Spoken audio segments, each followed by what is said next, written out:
Okay. Hey everybody, Mike Martinez. Today I am with my good friend and partner from my Cherry Hill, New Jersey office, Mr. Balfour Pantella. We call him Bal because he likes that name and that's what his friends call him. And since we're all friends here, that's what we're going to call him.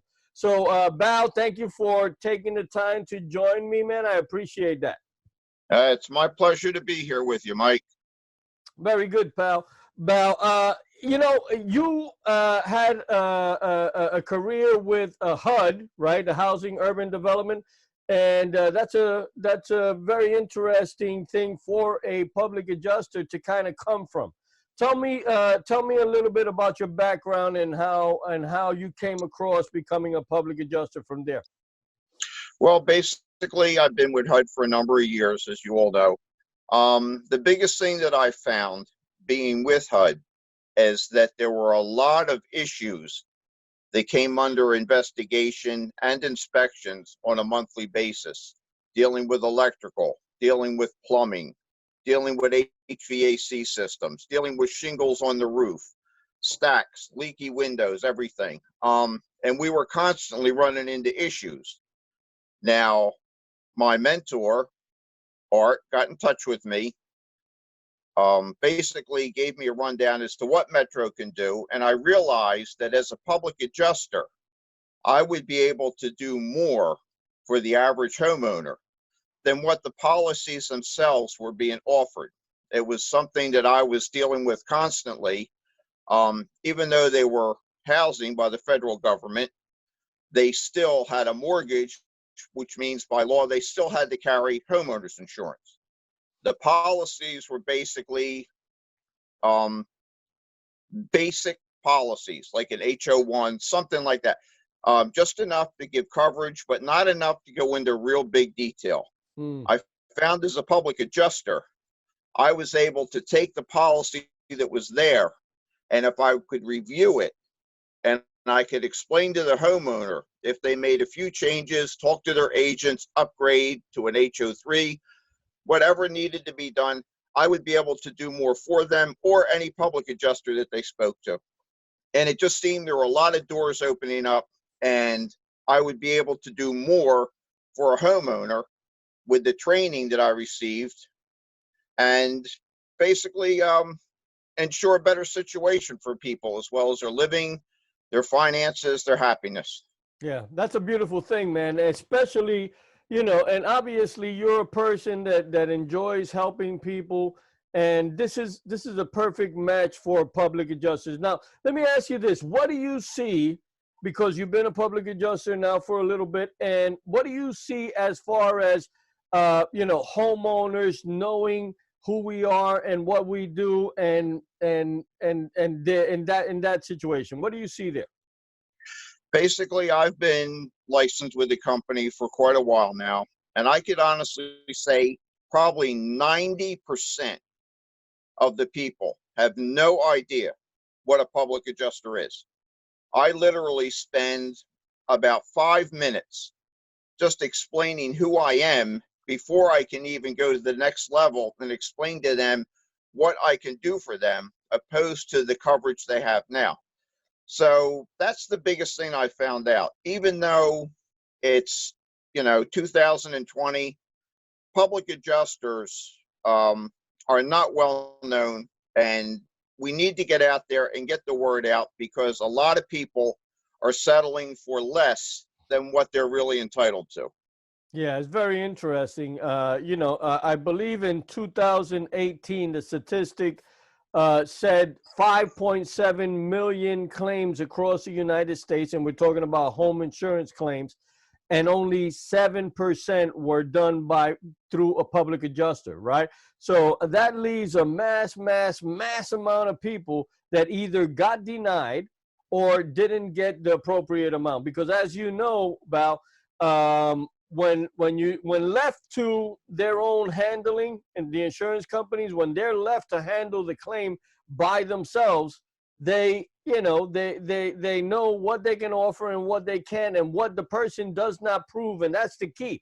You got to be able to prove everything that you want to get paid for. When you do not, you just don't get paid for it. It's really, it's specifically written in the policy. You need to prove these things in order for you to get paid for them. And most homeowners don't, and insurance adjusters take advantage of that and say, okay, yeah, that's the spot on the wall. Okay, we'll give you 2 coats of paint or 1 coat of paint, right? And that's how it closes, when really we need to take the wall down, or we need to change the floors, or we need to whatever, right? There's a lot more involved than just that spot that's shown there. Usually there's a lot more hidden damage. Now, what are one of the biggest obstacles when you come across a homeowner and they actually, you convey the message of, I am a public adjuster, this is what you do. What is your biggest obstacle from that point? The biggest thing I run into is when I go in the door, people automatically have a home base for the insurance company.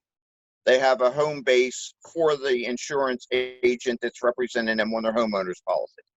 Basically, the way I try to break the ice, and everything I say is factual, it's not made up, is that I explain to them the insurance agent is working for the insurance company.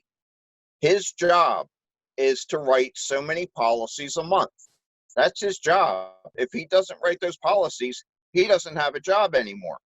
So I try to explain to the homeowner, whether you've known him for a month or for 10 years, you are basically maybe a good rapport, maybe a better relationship than most, but you are still a statistic. He needs to keep you active every month so that he makes his percentage, where I, as an advocate, am on their side. I am trying to get money for them. I don't work for the insurance company, okay? I work for them. So basically I say, just like you're buying a car, do you go and buy the first thing you see, or do you go around and shop and get a couple of prices? I offer them, bring in the insurance agent. Let them come in the door first. Let them evaluate the situation. I want you to. I welcome it. The only thing I ask, let me come in next as a public adjuster and explain to you what I am able to do for you with a basic 23-point checklist, opposed to the insurance company doing a 7-point checklist. Right. Like you just mentioned, many properties that I inspected when I was with HUD. Not throwing anybody under the bus, but in the state of New Jersey, roughly when I left, there were 6,500 homes that were foreclosed, abandoned, that were federal government HUD properties. You cannot carry the most expensive or the most beneficial homeowners policy for those properties, because they're just going to be flips, or you're going to take them as is. So I try to explain to people, you need to get the proper coverage for the situation you have. Now, I have a quick example if you want to hear it. I did a policy review for a woman a while back, and she had the agent for 10 years. Never throw anybody under the bus. That's the worst thing you can do. Looked at her policy. Before you continue, yes. Explain what a policy review is real quickly so that people know. Well, basically what a policy review is, the way I approach it is I make an appointment with the homeowners. I sit down. I try to get them both there. The names that are on the policy, I would like them both present so all questions could be answered at the same time. What I do is I review their policy. Okay, I start with the deck page. I go through the policy. I find out about any exclusions, find out the coverage they have, basically their deductibles, all that. And then after I'm done explaining to them, I ask them if they have questions. And this is what I ran into with this woman. She said, I said, you have exclusions here on your oil tank. She had a 250-gallon above ground oil tank on a hill with her neighbor below her. And she said, my tank's covered. I pay $187 a year. I've had my agent for 10 years. Everything's fine. I said, ma'am, can I look at it, please? There was a section of exclusions, page 54. Looked at it. I said, he did not lie to you. I said, the tank is covered. I said, but you have to understand, this is a 1/2-inch cast iron plate. It would take a bomb for this thing to break. I said, what you are not covered for are all fittings. You have 2 half-inch lines of copper feeding into it. They are not covered. You have a gauge at the top. That's glass. That is not covered. Okay. If for whatever reason your gutter comes down, the landscaper goes by and you have overgrown grass and he doesn't hit it and he tears the lines out, you have 250 gallons of oil running in your lawn and down your hill that you will pay for out of your pocket. The tank's covered.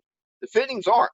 So at that point, she called her agent, had a rider put on there, called me up, thanked me. What happened between her and the insurance company was none of my business. All I did is go in there and advise them as to what they had, and if they needed some help, I would be here to help them and what they can do to improve their policy. And that's basically what I do as a policy review. I try to educate the homeowner as to what they have, because 80% of them really don't know the coverage that they're offered. That's it. That's it. And you know what? Very interesting that you bring that up, because what happens to 100% of the, I would say 100%, because I've never found somebody that actually knew what their coverage was, right? And God forbid, you know, in New Jersey, we just had some major windstorms, right? And so trees are down and branches are down and roof parts are down and stuff like that. And so they call their insurance, but they never realized that they had an added deductible for wind damage, right? That is something that a lot of the insurance companies in New Jersey do. They add another deductible. So you got what they call an all perils deductible. And then you got an added deductible for wind or hurricane, or wind and hail, or hurricane and hail. That's an added deductible that they put there. And now, because a tree came down because of wind and hit your home, now you got another $5,000. They got to come out of your pocket first. And sometimes it's a lot worse. I had a lady in Sicklerville, New Jersey that had, I believe it was an $18,000 wind deductible. Her policy was worth $379,000. She had a 5% wind deductible. Whoa. And she had a tree come down and clipped her house. So now, you know, the first $18,000 are coming out of her pocket, right? She was just devastated. And, you know, I'm looking at the policy and you feel terrible for these people because, you know, what do you say? The fact of the matter is that everybody should take advantage of getting a free policy review, because you know what, the bottom line is it doesn't cost you anything and it just protects you. We can say, hey, you know what, you're overpaying, or you're undercovered, or you got this deductible here that you might want to consider changing, right? So those are some of the added benefits, and I'm glad you brought that story up. Now we're about to end, but I'm going to ask you one question. But for those of you that are looking at this, our numbers are on this video right here. Pick up the phone. If you have any kind of question, any kind of damage, if you experience any kind of damage that you're currently going through the process of getting, you know, a claim resolved for yourself, or you've resolved the claim over the last 12 months and you want to see if you left any money on the table, we can actually reopen the claim and see if you left any money on the table. I'm telling you, that happens a lot more often than you would suspect. And you could either speak to Abao or speak to myself, and we, for no out-of-pocket cost to you, we can review your policy, review your claim, review your damage, and see, you know, if we can assist you, right? That's all it's about. It's about assisting you, and that's what we do as a profession. So before I let you go, Abao, what would you tell homeowners is one of the major things they need to keep in mind if or when they do experience damage? The biggest thing I would say to any homeowner is the first thing you need to do, if you see this video, pull out your policy, go over your policy. If you do not understand 100% of what that policy says, then contact you or myself or another public adjuster, but you need to know what your coverage is 100%. Do not guess, do not speculate, because if you make the wrong decision and you have the damage and the coverage isn't there, you'll kick till the end of time. Yep. And that's the advice. Find out exactly what you have. And if you don't know, contact you or myself to find out exactly what you do have so that you have 100% peace of mind for you and your family. Yeah, that's good advice, man. And, you know, with that said, and that's a very good point. With that said, I would recommend that everybody that is looking at this do exactly what Val just said and take a look at your policy. And the first thing you want to look at is what is your deductible? Because you know what? A lot of the companies in New Jersey, again, New Jersey is because we had Superstorm Sandy 7 years ago, a lot of changes took place because of that. And a lot of deductibles were added. And in the beginning, they weren't added. And your policy from last year is different from the policy this year. That's why we like to do yearly policy reviews because, you know, things change. And they could slip a deductible there. As a matter of fact, when they send you your new policy, they always send a cover letter that says, we've made some changes, because they always make changes. From one year to the next, there's some changes made. And when last year you were paying a $500 deductible, now it's a percentage deductible. So now you're saying, well, I'm only paying 3%. How bad could that be? Well, you know what? That 3%, you got to ask what that 3% is. It's 3% of what? 3% of the damage? No. It's 3% of the dwelling cost of what your property is valued at. So if you got a $300,000 property, that's the 3% is coming from that, right? So if you were paying a $500 deductible, but now you're paying 3%, you're paying a whole lot more. And that's where we protect you. That's where we can advise you. And you know what? You have the right to call the insurance company up and say, hey, wait a minute. I was paying $500 last year. Why am I paying 5% deductible now? I need to have that change. And if they don't change, you want to look for somebody else. That's the bottom line. Because ultimately, you're going to lose. You're going to lose a lot more. So great point, Val. Listen, Val, I want to thank you. I know you're a busy guy. I want to thank you for taking the time out and sharing your information with us. I also want to encourage you, the viewer. Again, if you're going through a claim, take the number that you see on this video. Give us a call.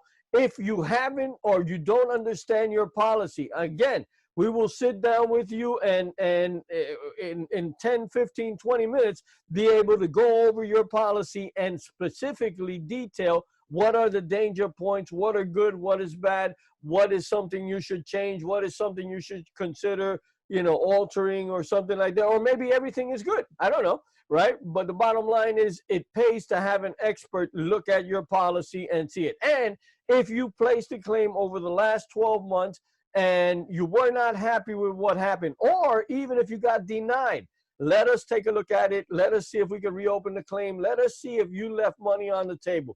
A lot of times money is left on the table, and you're just not going to be told this stuff by the insurance companies. We are advocates for homeowners. We help you guys to make sure that you get treated fairly. So pick up the phone, give us a call. Let us know that you need our help, and we'd be more than happy, no out-of-pocket cost, to go out and do this for you. Val, any closing statements? No, Mike, I think we pretty well covered it for now. The biggest thing I think we should advise people is that because of the situation we're in throughout the world, we are able to contact them and handle their situation through Zoom, through the computer. If they're afraid of personal contact, obstacles can be overcome. Right. We are here to help them, and that's the bottom line. Whatever their issue is, we will figure out a way to help them. Great point. Great point. Thank you again. Thank you for taking time out of your busy schedule, Val. And Val is available. Pick up the phone. Give us a call. I am available. Pick up the phone. Give me a call. And hopefully we'll be speaking to you guys soon. Until then, speak to you soon. Take care.